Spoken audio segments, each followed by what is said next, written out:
Welcome to our channel. Brahmamudi serial next ఎపిసోడ్లో ఏం జరగబోతోందో ఈ వీడియోలో చూసి తెలుసుకుందాం. కళావతి మీకు ఎలా కొడలయ్యింది అని అడిగిన రాజ్ అసలేం జరిగింది అని తెలుసుకోవడానికి ఈ వీడియోని స్కిప్ చేయకుండా ఎండ్ వరకు చూసేయండి. రాజ్ కావ్యకి లెటర్ ఇద్దామని కళ్యాణ్ చేత రాయించి కావ్య గదికి వస్తాడు. అలా లెటర్ని కావ్యకి ఇస్తాడు. అప్పుడు కావ్య ఆ లెటర్ని ఓపెన్ చేసి చదువుతూ ఉంటుంది. అలా కళావతి, మీరే నా ప్రేమ అగరవత్తి. ఆహా, మిమ్మల్ని చూడగానే పోయింది నా మతి, అవునా అని రాజ్ వైపు చూస్తూ ఉంటుంది. మీరు కాదంటే నా పరిస్థితి. అప్పుడు రాజ్ అదో గతి అని అంటాడు. అప్పుడు కావ్య చదవడం కంటిన్యూ చేస్తూ ఉంటుంది. మిమ్మల్ని మొదటిసారి రోడ్డు మీద కలవడం ఒక కళ అని రాజ్ అంటాడు. కావ్య చదువుతూ ఉంటుంది. ఆ రోజు నుంచి మీ వెంట పడ్డ కుక్కల అని చదివి రాజ్ని చూసి నవ్వుకుంటూ ఉంటుంది. మీరు ఊ అంటే అయిపోతా అని రాజ్ని చూస్తుంది. అప్పుడు రాజ్ మజ్నూలా అని అంటాడు. కావ్య చదువుతూ ఉంటుంది. వర్షంలో వేసుకొని తిరిగేద్దాం ఒక అంబ్రిల్లా అండి, అంబ్రిల్లా అని రాజ్ అంటూ ఉంటాడు. అప్పుడు కావ్య ఓహో అనుకుంటూ చదువుతూ ఉంటుంది. నువ్వు లేని జీవితం నేను మార్నింగ్ వేసిన పెసరట్టు అని చదువుతుంది. అప్పుడు రాజ్ మొహం చూస్తే అవును కళావతి గారు అని దీనంగా ఫేస్ పెడతాడు. కావ్య నెక్స్ట్ లైన్ చదువుతూ ఉంటుంది. దాన్ని తినడం నా వల్ల కాదు అని మళ్ళీ రాజ్ ఫేస్ని చూస్తుంది. అప్పుడు రాజ్ అవును కళావతి గారు, నేను వేసిన పెసరట్టునే నేనే తినలేకపోయాను అని అంటాడు. అప్పుడు కావ్య నవ్వుకుంటూ ఉంటుంది. ఇంకా చదవడం కంటిన్యూ చేస్తూ ఉంటుంది.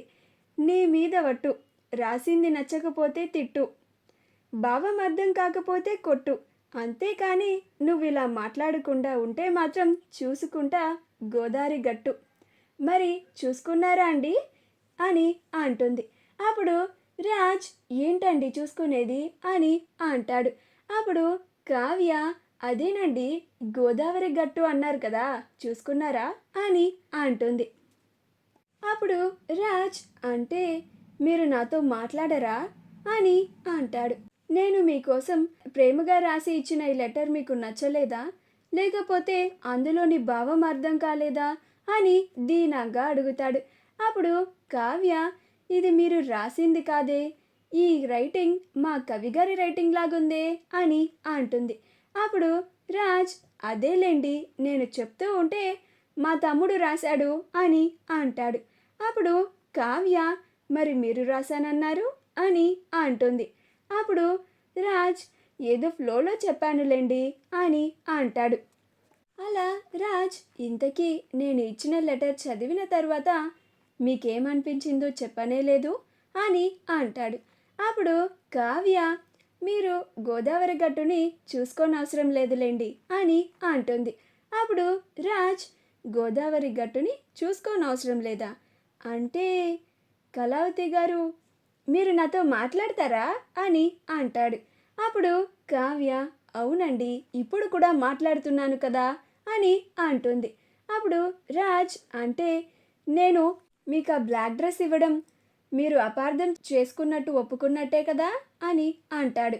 అప్పుడు కావ్య ఆ డ్రెస్సు గురించి మాత్రం ఎత్తకండి అని కోపంగా అంటుంది. అప్పుడు రాజ్ అమ్మో ఎందుకండి అంత కోపం అని అంటాడు. అప్పుడు కావ్య మరి నన్ను చూస్తూ ఉంటే అలాంటి డ్రెస్ వేసుకునే దాంట్లో కనిపిస్తున్నానా మీకు అని అంటుంది.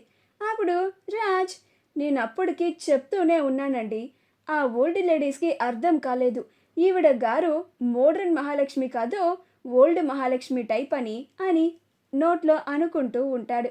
అప్పుడు కావ్య ఏంటండి ఏదో అన్నారు అని అంటుంది.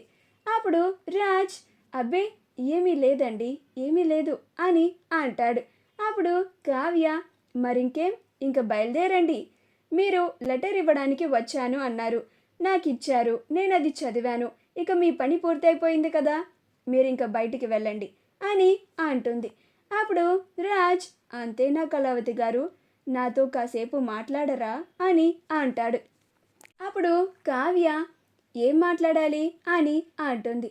అప్పుడు రాజ్ అంటే అది నేను మీకోసం నా మనసులో ఉన్న మాటలన్నీ మీ ముందు చెప్పలేక ఇలా లెటర్లో రాసి మీకు ఇచ్చాను, అలానే మీరు కూడా అని అంటాడు. అప్పుడు కావ్య ఆ నేను కూడా అని అంటుంది. అప్పుడు రాజ్ మీ మనసులో ఉన్న మాటలని నాకు చెప్పవచ్చుగా అని అంటాడు. అప్పుడు కావ్య ఏంటండి చెప్పేది, చెప్పడానికి ఏమీ లేదు అని అంటుంది. అప్పుడు రాజ్ మరి మీరు అసలు ఇంత దుర్మార్గంగా మాట్లాడతారేంటి కళావతి గారు, మీకు అసలు నా మీద జాలి దయ కరుణ ఇలాంటివేమీ కలగడం లేదా? ఇంత కుక్కలాగా మీ వెనకాల తిరుగుతున్నాను.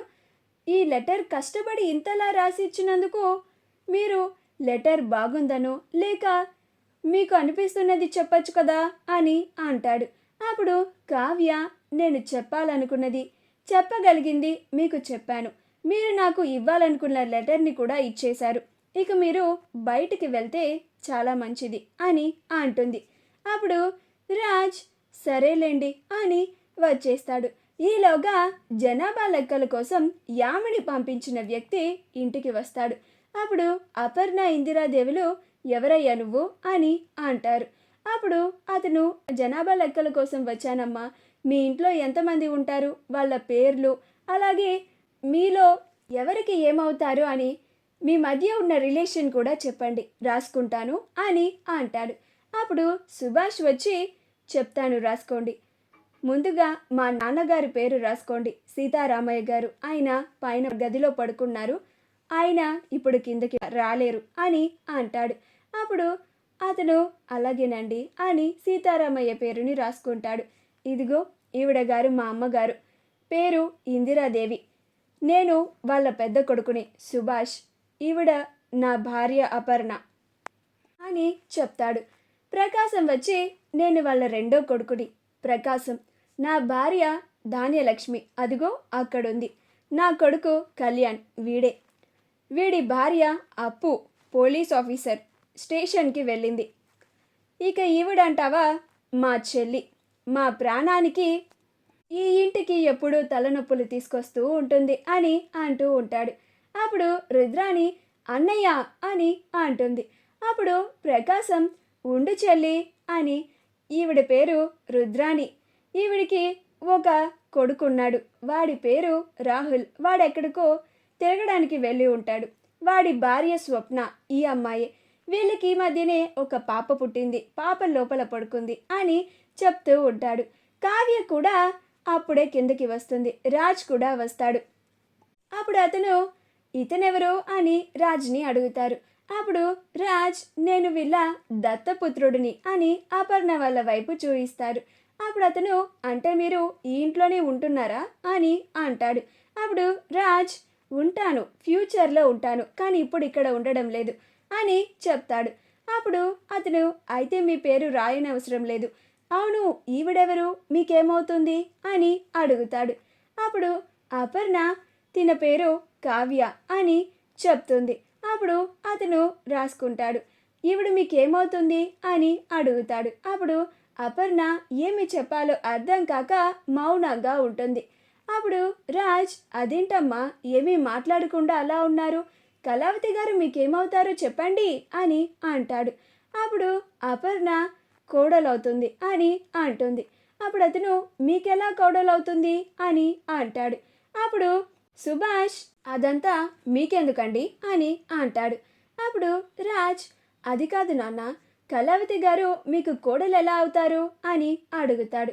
అప్పుడు రుద్రాణి ఇప్పుడు రాజ్కి ఎలా సమాధానం చెప్తారో నేను చూస్తాను అని ఎదురు చూస్తూ ఉంటుంది. ఎవరు ఏమీ మాట్లాడకపోయేసరికి వదినా రాజ్ ఏమన్నాడో నీకు వినపడిందనుకుంటా, కావ్య నీకు కోడలు ఎలా అవుతుంది అని అడుగుతున్నాడు అని అంటుంది. అప్పుడు సుభాష్ అదా నాన్న, తను మా బావగారి కూతురు అని అంటాడు. అప్పుడు రాజ్ ఓహో అవునా అని అంటాడు. మా వీడియో కనుక మీకు నచ్చినట్లయితే లైక్ చేయండి, షేర్ చేయండి, మా ఛానల్ని సబ్స్క్రైబ్ చేసుకోండి, పక్కనే ఉన్న బెల్ ఐకాన్ని క్లిక్ చేయడం మాత్రం మర్చిపోకండి.